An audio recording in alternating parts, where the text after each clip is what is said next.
আলাইকুম। আলহামদুলিল্লাহ আজকে রাত্রেবেলা এই মুহূর্তে আমাদের কাছে যে পালসার ডাবল ডিস্ক বাইকটা ছিল সেই বাইকটাই বিক্রি হয়ে যাচ্ছে। তা কোথায় যাচ্ছে ভাইয়ের কাছে একটু শুনবো। ভাই আপনার বাসা কোন জায়গা? এই যে পুরুলিয়া।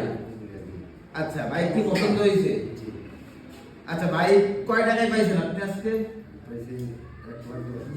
1,10,০০০ টাকায় পালসার ডাবল ডিস্ক 10 বছরের নাম্বার করা, নতুন ট্যাঙ্কি, দুটো টায়ার নতুন, একেবারেই পাইকারি দামে দিয়ে দিয়েছে। যেহেতু ভাই যাদের সাথে আসছে তারা আমাদের পরিচিত ভাই বেকার, মানে আমাদের কাছ থেকে অনেক বাইক নিয়েছে।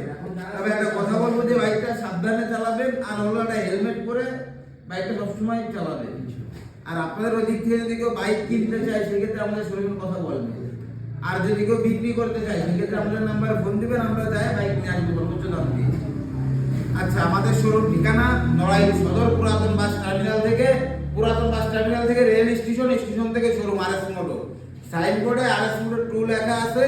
রাস্তার দুই পাশে দুইটা শোরুম। আপনার কোন বাইক লাগবে? আমাদের কাছে তো বাইক আছে তো অনেক, সব রকমের বাইক তো আছে। আপনার আরাম বাইক কোন, ডিএসএলআর কোন, আবার ছোট বাইক, সব বাইকই তো আছে। আপনারা সকলে আসবেন, আমার এই ভাইয়ের জন্য দোয়া করবেন যাতে করে ভাই বাইকটা সাবধানে চালাইতে পারে। আসসালামু আলাইকুম।